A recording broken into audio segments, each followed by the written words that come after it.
sɔgɔma foli an b'o di an lamɛnbaga cɛ muso denmisɛn ani maakɔrɔ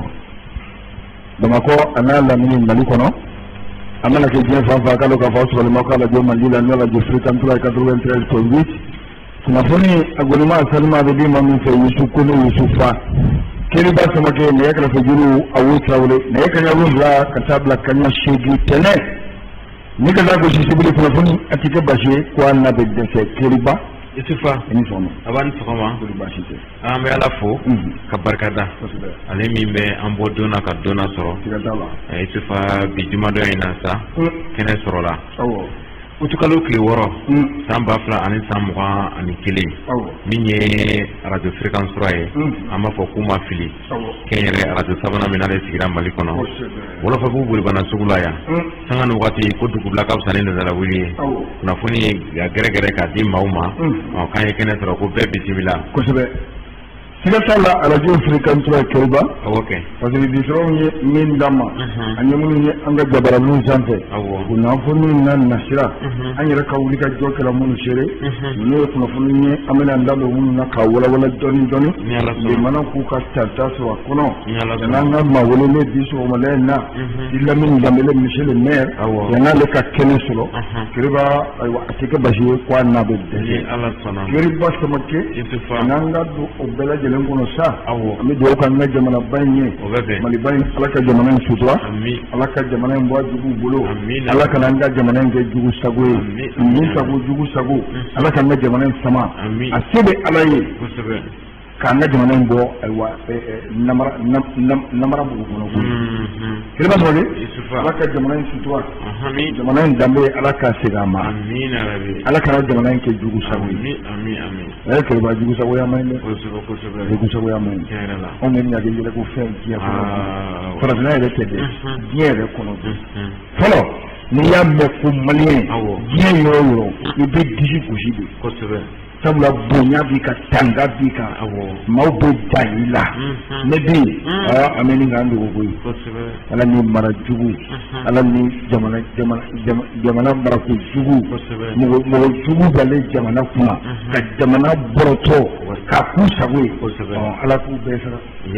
o ko Ala k'i sara n'a digir'i la o ma ɲuman de kɛ Keriba ba a wele a k'i fiɲɛ bɔ n senkɔrɔ an bɛ taa ka na Keriba Samakɛ parce que disɛbɛ ɲɛmɔgɔ den ka ju ngolo ɲɛfɔlɔ sɔgɔmada in na an ko a ma indépendant a ka bi bɔli parce que disɛbɛ Mohamed Aïdara kɛ a y'a bolo cɛnkun ko Keriba Keriba parce que disɛbɛ ko a ko min ye i k'a dɔn k'a fɔ fondation internationale pour le système électoral la n'an ko a ma ko IFES a ko kunu i k'a dɔn k'a fɔ a ye a ka fɛɛrɛfɛsɛliw a n'a ka ɲininkaliw ni a ka ayiwa i k'a dɔn k'a fɔ wulikajɔw a ko a y'a jaabi cunkunu k'a di jamanadenw ma koyi ko an bɛ yɔrɔ min na i ko bi Keriba Samakɛ sigasi t'a la koyi jamana in kɔnɔ bɛɛ bɛ kule la bi ko élection Keriba ko na an taara élection na nin cogo la labɛnw ma sabati ko ça pourrait mal tourner pour le Mali. Si les vulnérabilités ne sont pas traitées, les élections au Mali pourraient mal tourner. Keriba Samakɛ a ko min ye i k'a dɔn k'a fɔ a kuma laselaba ye koyi n'o ye ayiwa la fondation internationale pour les systèmes électoraux Keriba Samakɛ a ko nin cɛba in a ko a ka wulikajɔ a ti Mali dɔrɔn kɔnɔ koyi diɲɛ fantan 4 bɛɛ lajɛlen Keriba min ye docteur Emmanuel Wale élection a bɛ kɛ jamana o jamana la olu b'a fɛsɛfɛsɛ k'a lajɛ awa gɛlɛya minnu bɛ sɔrɔ a kɔnɔ ni ko ma k'a kɛcogo la Keriba k'u bɛ tulolafɔ min k'a la koyi a ko n'i y'a ta k'a lajɛ kunun ko a ye ayiwa i k'a dɔn k'a fɔ kunnafonidilaw wele ni ka ɲɛfɔli k'u ye koyi ɲɛfɔli min n'a y'a kɛ k'a lase jamana autoritéw ma jamana marabaaw ma bi Keriba Samakɛ an bɛ ɲɔgɔn sama la élection min nɔfɛ a ko élection n'a ma kɛ a kɛcogo la i k'a dɔn k'a fɔ jamanaba o jamanaba Keriba i k'a dɔn ko élection kɔfɛ awa wulikajɔw olu bɛ caya jamanadenw bolo mankanw bi caya élection kɔfɛ Keriba ko siran bɛ kɛ o de ɲɛ koyi n'a ma k'a kɛcogo la Keriba jamanadenw ka hakɛ n'i y'a taraki Keriba fa a fɔ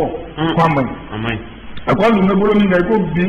jamana bay mo no ngali bay e ba ko election ke to ni ko la bi sabula e kalo ka fo mi mali re marabaw ye bi e ba kanyen tu da e wa election ta fa la ko e ba election me la dani ay wa bulu mamu nye o bulu lu ma se ka shi ka nya ko no ye ay wa organ nu election ke e ba ko e kalo ka fo ali bi sama be se la ko ala ke mi se de bulu wa ala ke DG de bulu kele ba sama ke akoseni ni malake wa ikado ga fo ni organ inige kele ba ko ni kuma ni sene alisa wati dum ale bi dum gana wati dem ba ko ko ale ba ka shira kan wa bina mana me choko ko wati ni se ko na sira kan to ni folo na Jadi ba samage bi ka mo ka foko na election kera apa election ko ni mana bola kati du malako yi makanti siginaye rubu solinda kambi ka fo ni bien fono bi lu ka wulika jo awa election ka kishika ke jamana dembe la jelenki yere ya kono jamana dem ka son ka pepe la tiga ko ka fo awa anya maminta anya mulo mishin mamina girba ni anga machale ko ko bi ni ya sakalaje amba jamana ba kono mali kono bi ako bi ni election kiliba ba wuta jo asuma ka cha kosebe asuma ka cha wa italo ka fo olube la modalité ni ka dalu di maliama ka fo ka wuta jo kono kiliba u yekemba saba yekoi kiliya la yekemba saba minye kiliba no be ke graye wa nga election kono la ole ka ka fo minde bona jamana yere nyama uda koi kiliba saba ka fo minye ka fo ka election ke bi jamana pantan na min bela jele kiliba ko ka jele insécurité kosebe keba ila min be jamana ngono bi amadu mashila ka fo jamana fantan na min bela jele ka bo kaifo kigal election ka sika ka bela jele kono maliba yele tola bi keba ko jele adai kosebe ko jele abele bele ko yo wala yi no malaje alaje tola election na ke yoro dola keba yoro mun na resultat keba ni jabe na sika ka ka ko ni ministre de l'environnement territorial ko ka ta kelima kelima ku ka jateminɛ sigi ka k'a kan cogo si de la ka jamana to nin waleya sugu la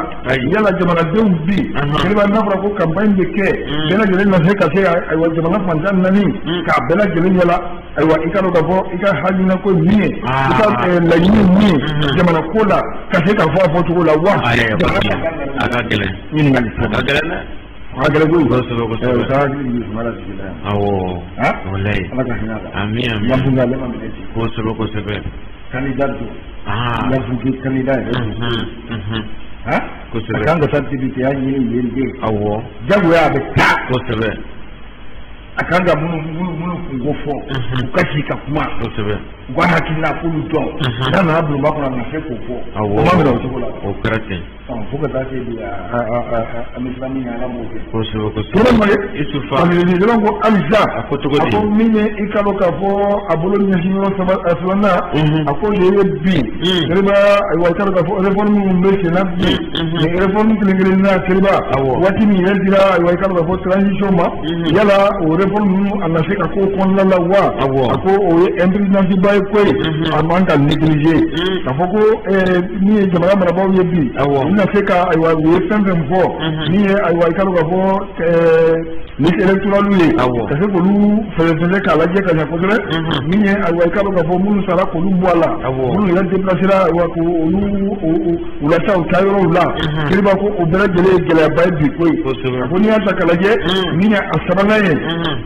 ko kiriba ko sigasi t'o la ko ye a ko min ye fraude électorale ye élection kɔnɔna ani élection bannen kiriba gɛlɛya minnu bɛna o kɔnɔ n'o ye suɲɛli banbaliw ye ayiwa i ka dɔn k'a fɔ dugunin min tɛ maa wolonwula bɔ n'i taara fɔ ko maa 400 votera yen kiriba ko o ye dagabali ye dɛ o ye gɛlɛyaba ye wa i ka dɔn k'a fɔ mali kɔnɔ yan nɔ an ka élection caman tɛmɛna kiriba ninnu yera a kɔnɔ ninnu ye ayiwa waleyaw ye bi yala gouvernement min bɛ yen bi jamana marabaa minnu minnu bɛ yen nɔ kiriba u na se ka ayiwa ninnu bɛɛ lajɛlen fɛsɛfɛsɛ ka ninnu lajɛ hakili ɲɛnama la wa min bɛ kɛ ayiwa sababu ye jamanaden kelen-kelenna bɛɛ lajɛlen u b'a fɔ alihamudulilayi taare a élection kɛra kɛcogo la koyi kiriba ko ninnu ye waleya damadɔni ye a b'i da don min na ayiwa jamanadenw ka dɔn ka fɔ olu sigilen bɛ nin de kama diɲɛ kunnakun fantan naani bɛɛ lajɛlen na koyi min ye ayiwa fondation internationale pour les systèmes électoraux ye n'u k'a ma ko ICS kiriba ɲumankɛ n'a ɲɛmɔgɔ bɛ docteur Manuel Walibolo bi kiriba nin y'olu ka wulikajɔ de ye koyi gasi t'a la ka yira k'a fɔ jamana in bɛ yɔrɔ min na bi fɛn fɛn ni élection n'a kɔnɔna ye bi kiriba ko k'a lajɛ ji ɲɛma jɔlen la koyi awa ninnu bɛɛ lajɛlen bɛ se ka kɛ koyi u ka kuma laban na nin bɛɛ lajɛlen bɛ se ka kɛ nka a ka kɛ jɛlenya kɔnɔ a ka kɛ consensus kɔnɔ o mun ye sigi ka fɔ bɛn an ka bɛn fɛn kelen kan k'a fɔ k'a bɛ kɛ n'o ye mɛ n'an taara nin tugu tabu la tugu sini ye élection ko bon an b'a kɛ ni nin ye ten kabini an y'a sɔrɔ ni ka bɔ indépendant ninnu a ka bi bɔ ni parce que sɛbɛnba Mohamed Aïdara an ka foli b'a ye Mita Isufa le pays ale ka bi bɔlen o bɛ n bolo kɔrɔ halisa ka ji da kunnafoni kɔrɔ ale kan sirabakan kasara min ni ale kɛra Segu sira la kɛrɛnkɛrɛnla Zanbugu Isufa a yirala k'a fɔ ko maa 40 kɔ olu de bɔnɛna o ni la min ye an ka transition ɲɛmaa ye sa n'an ka jamanakuntigi n'o ye Asimi Goyita ye a ma sigi ten a ma bolo da sen kan a y'a yira k'a fɔ ale b'a laɲini k'a yira k'a fɔ ko fasodenw an ka fara ɲɔgɔn kan an ka tasibila kɛ ka ɲɛsin maa minnu ma maa minnu ni olu bɔnɛna o ni na ka sababu kɛ diɲɛlatigɛ yɛrɛ bɛ taa de koyi n'a ma ɲɛ ko nin kasara juguba in ale kɛra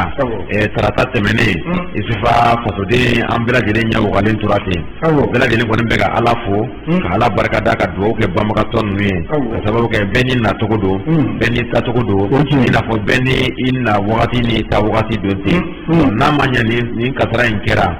misi fasoden bɛɛ lajɛlen kun kan Isufa bɛɛ ni hinɛ de tora ɲɔgɔn na ten min ye Asimi Goyita ye sa ale kɔni a y'a kunkan bɔ a y'a yira k'a fɔ k'ale ka dugawu don bɛ k'o ɲɛsin banbagatɔ ninnu ma ka ɲɛsin banbagatɔ yɛrɛ somɔgɔw ma ka ɲɛsin fasoden yɛrɛ bɛɛ lajɛlen ma ka dugawu kɛ Ala ka an bɛɛ lajɛlen tagacogo ɲa minnu dara Ala ka badabada dali nɔgɔyaw ye ka tila k'a ɲini fasodenw bɛɛ lajɛlen fɛ k'an ka fara ɲɔgɔn kan ka tile 3 kɛ ka tasibila kɛ k'o ɲɛsin banbagatɔ ninnu ma nanzarakan na ni a bɛ f'o ma ko deuil national o deuil national sa Isufa Asimi Goyita a y'a ɲini fasodenw fɛ u ka daminɛ kunun ko alamisa ka bi faraw kan sini ni k'a kun cɛ o kun kɔnɔna sa ko jamana fantan 4 ko a b'a ɲini bɛɛ lajɛlen fɛ an ka fara ɲɔgɔn kan ka ni tile 3 tasibila o kɛ k'o ɲɛsin banbagatɔ ninnu ma Patiri an y'a sɔrɔ le pays ale ka bi bɔlen kɔnɔ an ka foro b'u ye Kiriba kosɛbɛ Kiriba Samakɛ an bɛ t'o facilité sɛbɛn kɔnɔ indépendant a ka bi bɔli parce que sɛbɛnba Abulayi Jalakɛ Kiriba Samakɛ a ko a se min dan da Giringala ko ye min ye i k'a dɔn k'a fɔ expert international de droit de l'homme de l'ONU an ka jamana ayiwa i k'a dɔn k'a fɔ Mali kɔnɔ yan bi ani Tiri a ko a ye samalikɛ ko ye samali min n'a y'a kɛ k'i sɔnni d'a kan Kiriba a ko n'i y'a ta k'a lajɛ an ka jamana kɔnɔ bi a ko fɛn min i k'a dɔn k'a fɔ violence ye a ko a bɛ ka jamana fantan 4 bɛɛ lajɛlen de minɛ bi kosɛbɛ koyi ayiwa i k'a dɔn k'a fɔ fɔlɔ maaw tun bɛ kule jamana kɔrɔyanfan a n'a camancɛ a ko bi ko Mali fantan 4 bɛɛ Kiriba ko siya kelen dɔ lamini k'a fɔ ko violence k'a bɛ ka bɛɛ minɛ koyi misɛnnin caman bɛ yen bi Kiriba k'olu tɛ ayiwa i k'a dɔn k'a fɔ jamana autoritew ka i k'a dɔn k'a fɔ jamana autoritew olu ka mara b'u la tuguni koyi a ko n'i y'a ta k'a lajɛ a ko min ye bi min ye ayiwa i k'a dɔn k'a fɔ jamana yɛrɛ n'o ye Maliba ye an ka État Kiriba ko a bɛ ka dɛsɛ bi kosɛbɛ koyi gasi t'a la expert international a ko fɛn min i k'a dɔn k'a fɔ jamana ye bi violence ko a bɛ ka propager jamana fantan 4 bɛɛ lajɛlen na bi Kiriba ko ye waleya ye waleya min n'a bɛ dankari awa jamana ka souveraineté la koyi a ko n'i y'a ta k'a lajɛ a ko alutime a ko Mali kɔnɔ bi Kiriba ko insécurité k'a waranga sariya gɛlɛya dan do bi n'i tɛ Mali fan si tɛ de kɛya k'i b'a fɔ ko lafiya bɛ yɔrɔ min na a ko ye waleya ye waleya min n'a kan ka fɔ koyi waleya min a ko officiellement ni ye jamana ɲɛmaaw ye kɛlɛba u ka wuli ka jɔ ani u ka kɛlɛ a bɛɛ lajɛlen ka kɛ bi yaasa jamana population n'o ye ayiwa i ka dɔn k'a fɔ civiliw ye kɛlɛba olu bɛ se ka protéger cogo min na armée bolo a ko n'i y'a ta k'a lajɛ bi a ko gɛlɛya min y'o ye kɛlɛba ko armée kɔdɔnnen don o la koyi yanni i ka dɔn k'a fɔ lakana ye lakana ka gɛlɛn bi kosɛbɛ koyi jamana kɔrɔnfan dɔrɔn tɛ wa cɛmancɛ dɔrɔn tɛ koyi jamana fantan naani kɛlɛba ko lakana ko a gɛlɛyalen don bi fo ka sa a dan yɛrɛ la ka fɔ koyi ko lakana de gɛlɛyalen don ka sa a dan na a ko n'i y'a ta k'a lajɛ a ko min ye i ka dɔn k'a fɔ avril kalo le 1er avril au 30 juin san 2021 a ko min ye ayiwa i ka dɔn k'a fɔ kunnafoni ye kunnafoni min n'olu bɛ tali kɛ ayiwa jamanaden ayiwa kelen jamanaden minnu tara ayiwa i ka dɔn k'a fɔ k'u bɔ u ka baaraw la k'u sama ka b'u ka forow kɔnɔ k'u sama ka b'u ka mɔniyɔrɔw la k'u sama ka bɔ u ka commerce siraw kan kɛlɛba bamanji wale maaw bolo a ko n'i y'a ta k'a lajɛ bi kɛlɛba ko don na ayiwa olu ka jateminɛ la olu ka ɲininkali ɲɛfɔlɔfɔlɔli la u bɛ maa 200 maa 58 bɔɲɔngo kɛlɛba ko o kɔfɛ koyi n'i ye maa ta k'a sigi 100 kɛlɛba ko maa 98 kɛlɛba ko ayiwa i ka dɔn k'a fɔ olu ka jateminɛ la o bɛɛ lajɛlen bɛ di ayiwa dɔmanji wale maaw bolo koyi nin ye gɛlɛya ye gɛlɛya min kɛlɛba ko wulikajɔ kan ka kɛ joona koyi an ka jamana marabaaw bolo yaasa ayiwa o bɛ se ka dabila cogo min jamanaden jamana ayiwa i ka dɔn k'a fɔ jamana sariyasunba na koyi jamana sariyasunba kɛlɛba ale bɛ tali kɛ mun na fɔlɔ jamanadenw u ka lakana jamanadenw u ka se ka jamana fantan naani bɛɛ lajɛlen taama ayiwa u ma hami ni dɔ wɛrɛ ye koyi u ka dayirimɛ ɲinini kosɔn a ko bi u kɛlen don gɛlɛyaba ye an ka jamana in kɔnɔ koyi u kɛlen don gɛlɛyaba ye maliba in kɔnɔ bi a ko n'i y'a ta k'a lajɛ a ko minisma yɛrɛ ka ayiwa jateminɛw la maa 400 ayiwa maa 76 bɔɲɔgɔnko kɛlɛba ko olu i ka dɔn k'a fɔ olu taara jamana in kɔnɔ comi jamana kɔnɔnaw bɛɛ lajɛlen na koyi min ye i ka dɔn k'a fɔ san 2018 kɔnɔna la fo kana se bi ma kɛlɛba maa min n'o tunun don maa min n'o bɛ dɔnmaji wale maaw bolo a ko ka ca kosɛbɛ koyi ninnu ye waleyaw ye ayiwa i ka dɔn k'a fɔ olu se ka dilanni lɔmu kɔnɔ u se ka tɛmɛ o kan ten fo jamanadenw ka dɔn k'a fɔ waleya min b'u ka jamana kɔnɔ kɛlɛba ko dantɛmɛ walew don wa ni dantɛmɛ walew ayiwa i ka dɔn k'a fɔ jamana marabaaw u kan ka fɛɛrɛ min dabali bɛɛ lajɛlen tigɛ dantɛmɛ wale ninnu bɛ kɔn cogo min maa minnu ka baara ye nin ye fo ka bolo da olu kan maa minnu ka baara ye nin ye olu de b'an ka gouvernement kɔnɔ maa minnu ka baara ye nin olu de bɛ CNT kɔnɔ maa minnu ka baara ye nin olu de bɛ Bamakɔ kɔnɔ yan maa minnu ka baara ye nin olu de bɛ hôtelbaw la yan olu bɛ ja olu kan kɔni gɛlɛya b'a kɔnɔ dɛ kɛlɛba n'o kɔni n tɛ se ka tɛmɛ nin yɔrɔ kan koyi Bilamin Danbele monsieur le maire ale ye kɛnɛ sɔrɔ kɛlɛba nin yɔrɔ yan ka nin kosɛbɛ ninnu bɛ se ka minɛ Bilamin i ni sɔgɔma baasi tɛ baasi tɛ denbaya alhamdulilayi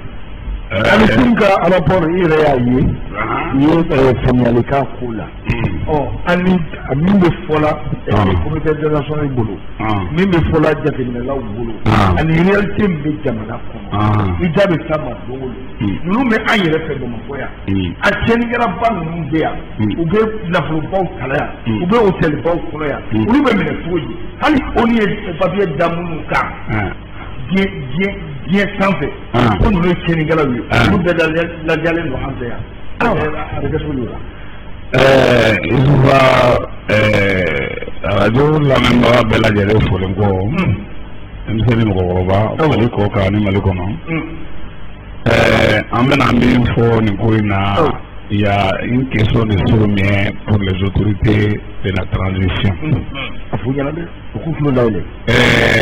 Tulo kun gɛlɛya bɛ ka kɛ autorité de la transition fɛ i bɛ nin bɛɛ kɛ i bɛ nin bɛɛ dilan jamanadenw bɛ se ka tugu i kɔ parce que n'i ye nin yɛrɛ dɔ dilan a dɔ jamanaden bɛɛ lajɛlen b'a fɔ i ɲɛna k'i bɛ ka ko dɔ kɛ parce que ne delila k'a fɔ i y'a fɔ ka segin a rɔ k'a fɔ minnu bɛ sonyali kɛ olu kuma kan ka bon ni minnu tɛ sonyali kɛla ye minnu bɛ mɔgɔ faga kɛ olu kuma kan ka boli mun tɛ mɔgɔ furakɛla ye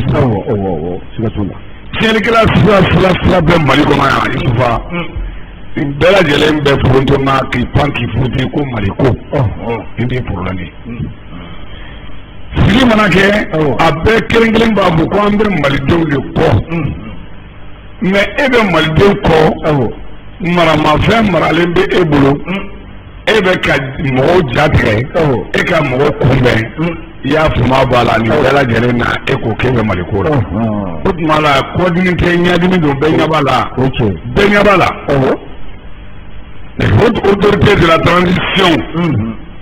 Assimi Goïta kana jigin f'a tɔw la ani les différents responsables des différents départements ministériels ministres k'olu bila institution bɛɛ ɲɛmɔgɔw la maliden tɛ aw bɔ aw ka dɔgɔn n'an ye dɛ mais aw de kan ka anw ka baara bi mɔgɔw k'a dɔn ko ɲɛda kura bɛ ka taa kow la mais an ɲɛ b'a la ɲɔgɔn sama ɲɔgɔn tika woloki o tɛ ka kɛ dɔwɛrɛ la ko fo élection ka kɛ an ɲɛmɔ dɔrɔn de la maliden sara kɔrɔna a sara tilebi a sara bani a sara baba on s'en fout élection dɔrɔn ne y'a fɔ ka sigaro k'a f'i ye Isufa maa min mana soniyali kɛ ka se a hauteur de milliards la ko tɛ kɛlɛ olu la ayi o de bɛ taa tuguni ka jamana fanga ɲini n'a ye ne ka entreprise la ni ne ka wari dunne sera million na don o don ne ka wari soniyalen sera million 2 don o don o b'i prendre o tuma ka tigi bila kasobonba da la des gens qui bouffent des milliers de millions mɔgɔ tɛ mɔgɔ olu ɲininka et puis fiɲɛ filanan ye mun ye maa bɛɛ to ka dénonciation kɛ kisɛ de dun b'i bolo mais autorité de la transition t'a dɔn yɛrɛ bɛ ka min fɔ c'est pas bon an k'a kɛ au sous le régime IBK comme on dit que c'est un régime normal d'autres disent que IBK yɛrɛ ma tɛmɛ 2018 la mais a ma tɛmɛ a kɔni continue na an ka taa a ye yabuma b'a la porte français a yɛrɛ ye a ka taa awa fanga fɛn fɛn bɛ yan a tuma la les institutions bɛɛ tilara ka tugu a kɔ a ye temps min kɛ o kɔnɔ bɛɛ y'o fana ye o ni duuru tɛ kelen ye ko walakatana o de la mais an ɲɛ b'a la o IBK tile kelen waleya kelen mun bɛ ka kɛ ani maa kelen mun tun b'o ko turudi sori olu de ko kolosoro de ye transition fana turudi sori Isufa nin kuma in ka gɛlɛn dɛ Isufa kuma wɛrɛ fana bɛ yen o ye jumɛn ye sogo de fɔra k'a kɛra 400 ni 60 ye est-ce que a kɛra bilen n ye min mɛn ŋunuŋunu na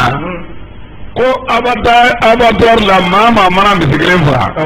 ko 900 bɛ dir'i ma k'i man ka sogo feere ka tɛmɛ 460 kan sogo dun bɛ ka feere 600 la nin bɛɛ kɛla président IBK tile Isufa IBK tile ni maa taara dɔgɔtɔrɔso ni banana e ka banali la ni fugulabatigi t'i kɔfɛ ou bien karawati ɲumantigi y'a kuma b'a la vɛsitigi e su bɛ dɔ kɛ urgence da la ye urgence ko dun kɛlen bɛ ɲagami ma sisan Isufa ka fɔ k'a bɔgɔ dɔn jamanaden bɛ taa si kɛnɛma de kɛnɛmada la pɛ fo yɛrɛ t'u bolo bilen ka taa adamaden ton ɲɔgɔn kan gidɔrɔnda la Mali kɔnɔ ni Mali tɛ maa yɔrɔ wallahi maintenant ne e ka mɔgɔw fana taara e dun n'i ka mɔgɔ tɛ ka ɲɔgɔn ye a tɔ tora ni dɔgɔtɔrɔw ni ɲɔgɔn cɛ a ma taa boucherie la Isufa o ko kelen bɛ ka kɛ Isufa ne de ye sonba kule ye IBK tile ne ye détournement kɛ IBK tile ne bɛ halisa ne bɛ fanga puti la ne bɛ yɔgɔbɛ la Isufa o bɛ ka kɛ halisa Isufa a lɔnna ko ne de ye maramafɛntigi de ne de ye maramafɛn ta n faso kama ka fasoden dɔw faa ka sɔrɔsiw minɛ k'u kantigɛ komi siyɛ Isufa ne ja ka gɛlɛn tellement que bi nin bɛ kɛ tori min kama Isufa n'an seginna kɔfɛ 2012 cɛ tun tɛ ninnu dɔn k'i bɛ nin lɔ Bamakɔ a ko ne ye nin ye muso tɛ yen k'i bɛ nin lɔ Bamakɔ a ko ne ye nin ye n'an y'i ye maramafɛn kana da i bolo ma dɛ isu yɛrɛ tɛ ye a k'a kɛra Burkina Faso ka ma kɛ yan cɛ ma bɔ k'olu de ye rebelle ye k'olu de ye Mali rebelle ye ko ale bɛ hôtelba de la yan ka bɔ a ka mobili kɔnɔ dɔrɔn ka na i jɔ sugu jamajɛrɔ ka manamana ko kɛ murubaliya kɛ ya kuma b'a la k'a bolo don k'a bɛ marifa ta marifantanw y'a kɛ cogo min na o tɛ nɔgɔya kuma tɛ e k'an ka maa fa hali ni y'an ka minɛ de faga e bɛ tila ka n'i ja hôtel onomow ni hôtel baw la e de y'an ka maa fala ye e bɛ tila ka kɛ ministre ye e de y'an ka maa fala ye aw bɛ tila ka kɛ CNT kɔnɔ aw b'an ka contribuable ka nafolo wari ta k'o kun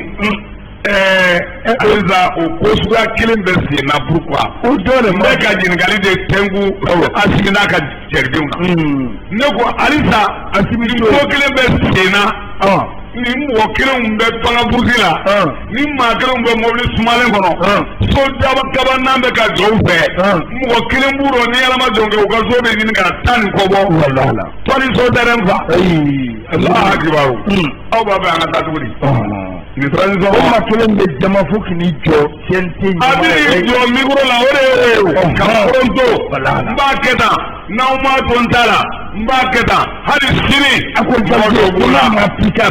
to yɛrɛ wallahi billahi dɔw b'u la hali sini y'olu hakili salon kama olu tɛ dossier in fɛnw dɔn mais olu yɛrɛ ko est ce que ko cɛ jo tɛ wa la ilaha Muhammadu sallallahu alaihi wasallam Allah akibaru n tɛ balawu ye maaninfin min y'i ka maa fa Ala de bɛ maa fa da mais maaninfin k'i la maa fa kɔnɔna na ko olu ka mɔgɔ di o mɔgɔ donnen bulonba kɔnɔ o ka sagona kuma fɔ halisa o bɛ yen o ma gbɛn k'o bɔ bulonba kɔnɔ alors que aw mana par élection maaninfin kɛlen ka deli nin na deni dɛ parikejaw mana décision ta bi a ka bɛn Asimi ma bi maa nin tigi bɔ ka bɔ bulonba kɔnɔ ale sokɛli ko kala ala tɛ sigi suma kɛlɛ parce que i ye waleya min kɛ i ye falakɔnɔ bin de tigɛ n karamɔgɔ ne ye falakɔnɔ bin tigɛ i b'a jala ɲini na donc nin kan ka kunaya nin da waleyaw bɛ ka kɛ jamana kɔnɔ halisa Isuba Keriba maa bɛ Mali kɔnɔ yan bɛɛ b'a kalama ko k'a bɔ i bɛ ka tile la ka na bila sisan tile la maaninfin min b'u da sago fɔ o maaninfin de gɛngɛnɛ malidenw jeli la o maaninfin de bɛ ka balo na anw ka lamaga ye n'a bɛ f'o ma le contribuable malien o maaninfin de mɔgɔ bɛ dilan o maaninfin de bɛ ka kɛ directeur ye o maaninfin de bɛ ka kɛ ambassadeur ye sonkɛba kulew olu de bɛ tila ka t'u yɛrɛ sɔrɔ ambassadeur kɔnɔ ambassade kɔnɔ ka tila ka kɛ ambassadeur ye ka tila ka bila conseil baw la ka tila sonyalikɛlaw fagalikɛlaw olu de bɛ bila ho la ho kosɛbɛ les hauts fonctionnaires les hauts conseils les hauts tantons les ho olu de bɛ bila kunna fa wallahi billahi taala min mago bɛ malidenw na n faso kɔnɔ le créateur de créature n'o ka fagali tɛ mɔgɔ bɛ ka fagali bɛ ka kɛ ten accident tɛ bana tɛ mɔgɔninfin ko o saya kɛ i b'a fɔ ko mɛnɛmɛnɛni de sara jama n'a ye autorité de la transition a ye sabanama sen falen n'o bɔra la Isuba n'a fɔra ko refondation bɛɛ bɛ k'i niyɔrɔ ɲini o ma fɔ mais celui qui est au ministère de refondation a bɛ nɔnba dɔn Ikasa Mayiga Ibrahima Ikasa Mayiga tuma dɔ la u ye nkalon tigɛ k'a da la ko IRD a ko kulu sugu ninnu kɔnɔ i ma ye a tɛmɛna si la wa mɔgɔ bɛ bɔ fan bɛɛ de tous les horizons k'i ni suru a kɔnɔ ye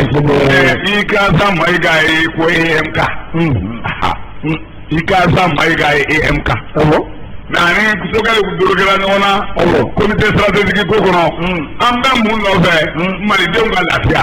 an bɛ mun nɔfɛ Mali ka yɛlɛma an bɛ mun nɔfɛ Mali ka kɛ kura tɛ ko anw bɛ sa dɔw bɛ kunun jamanaden wɛrɛw bɛ yan min bɛ se ka kɛ kura min tɛ kɔrɔlen o ye fɔra kuma ma jɛya dɛ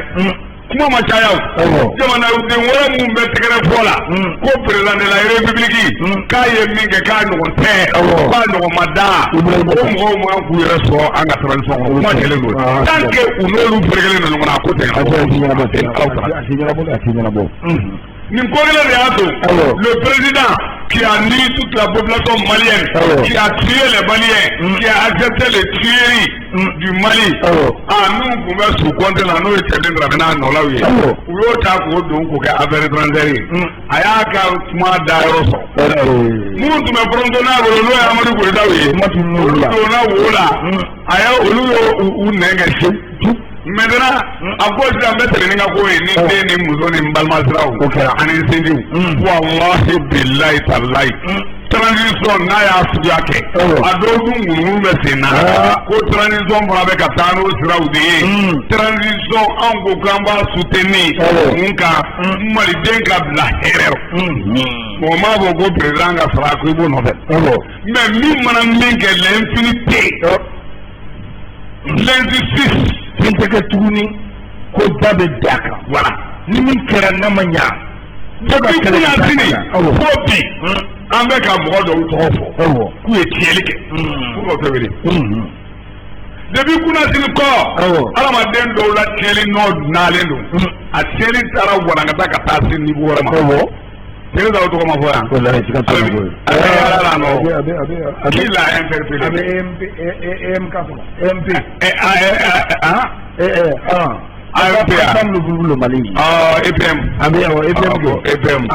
EPM ko banna Jarasuba était quoi? Il était le premier questeur de l'Assemblée nationale pendant combien d'années? A ye kunu kɛ a ma kunu kɛ Allah ka yɔrɔ la o mɔgɔ kelen bɛ tila k'u yɛrɛ sɔrɔ transition kɔnɔ cogo di Ala k'i taala a tun bɛ militaire joli la k'a daminɛ fɔlɔ comme chargé de mission de Tereta Bokari Tereta k'a b'o la ka na kɛ ministre ye k'a b'o la k'a bila ministère wɛrɛ la k'a b'o la k'a bila dɔ wɛrɛ la a yɛrɛ ye ancien kun gosi ɲɔgɔn na yan aw t'a dɔn o bɛ CNT kɔnɔ aw ni Ala kira cɛ Mali ma kɛ catiribɔdugu ye u b'a fɔ min ma Jajɛba député de Ɲɔnɔ olu bɛɛ b'a kɔnɔ ye Marimata Jaraw ministre pendant combien d'années la gestion de président pendant plus de combien d'années 10 milliards sigiyɔrɔma 2 o tɛ ɲininka olu bɛɛ b'a kɔnɔ an ka mɛn jamana kelen de kɔnɔ si on a dit qu'on veut asseoir l'infinité et l'injustice mun de la tɛgɛtɛgɛ ninnu kan ko ni min ye kumanin dɔ fɔ dɔrɔn o t'o ta n faraw i ma bɛɛ da nin wa bɛɛ kelen su Abdulaye ko tan dɛ Arasabati ko tan dɛ Selemɛri ko tan dɛ Buramajan ko tan dɛ Isufu ma kun minɛ aw ma se ka taa ya Babara Keriba ɲini nin dɔnkili de bɛ don sen na olu ma wari kunu min ye kunu kɛ a wele a mɔgɔ jeninen kan a k'a ka kunu ɲa tiɲɛnikɛlaw bɛ yen u b'u yɔrɔ dɔn fana aw tuma la kaso kɛ baara b'i bolo kana ta k'a kɛ komi i bɛ k'a ta tile o tuma la kaso kɛ kana kɛ ko Mamadu Ali Badiri ta tile ka damanani poro dɔrɔn k'i jɔ ye la liste des arrestations doit continuer les arrestations ne doivent pas s'arrêter moi je l'ai wallahi billahi on ne doit pas s'arrêter avec n'a ma continuer frontoli tɛ dabila n'a ma continuer o communauté internationale ko kuma n'u wele aw k'a ma dɛ aw b'a don tan dɛ a ti dabila 1230 milliards an mago b'a la 1230 milliards donc ko 1200 milliards an mago b'a la a kɛra a cayara sa o 1230 milliards an mago b'a la 1230 milliards 1200 milliards 3000 temps 300 millions d'investissements. Avion coulé au sol. Une mairie. Mana yɛrɛ bantɔla filɛ o kɛ investissement. Aw ni Ala kira cɛ. Donc le fond bɛ kɛ ko Mamadi y'a dun ta. K'a y'a bɔ tan. Aw bɛ min? Le dossier est au pôle économique. Et le pôle économique a amené sur la table de Kasoke. Qui est le ministre de la justice aujourd'hui dans mon pays. Il sait qu'il s'est tout au n'a Le ministre de l'administration territoriale est interpellé à ce niveau. Comment se fait-il qu'une simple structure, comment on appelle une simple personne, allez le avec un danga qui structure couture là. Là, on ne peut pas accepter. Non. Nous sommes au courant de tout cas. Ni je ko do soro mbengere fama la abo akanya fama voilà le bagay togola olu bebe ko rebi don doni wallahi billahi man be kala male bagay togola no bebe ki gara asila asimi sigide ni ka conseil la mede idai kamino abata la ba mina ibai asete clé manu ba singo ibe ka clé o mo clé nana muso min bɛ atɛtɛ tun senkɔrɔ k'a b'a fɔ a ma ko ale ka sinamuso ye lɔbɔ ye muso kadini a bɛ kuruba nɔrɔ a bɛ sente la a bɛ sente kɔnɔ a yɛrɛ bɛ yɛlɛ kuruba ni sente dabi olu bɛ wuli yɛlɛma cogo di Aminata nana i kɛra o ka filɛfilɛfilɛ ye lɔbɔ i tun b'o ka filɛfilɛya la Aminata nana i tugu n'o kɔ o mɔgɔ kelen bɔra ye ko tuguni Asimi fana mɔgɔ min kama a b'o muso la samara jɔsi la aw ni Ala ka jɛn bɛ ɲɛnabɔ vraiment il faut vraiment changer le système Mali kura an mago bɛ min na bi jamana in kɔnɔ maliden bɛɛ ka se ka taama ka taa Mali fantan naani bɛɛ maliden bɛɛ ka se ka i da Kidali maliden dɔw ka balo tɛ kalo sara wari ye u bɛ taa sɔgɔbɛ de kɛ ka dɔrɔmɛ 2 fara ka kɛ dɔrɔmɛ 3 ye ka bɔ la ka kɛ dɔrɔmɛ 5 ye ka taa u ka denbaya tɔbɔtɔ maliden dɔw bɛ taa sɛnɛ de kɛ o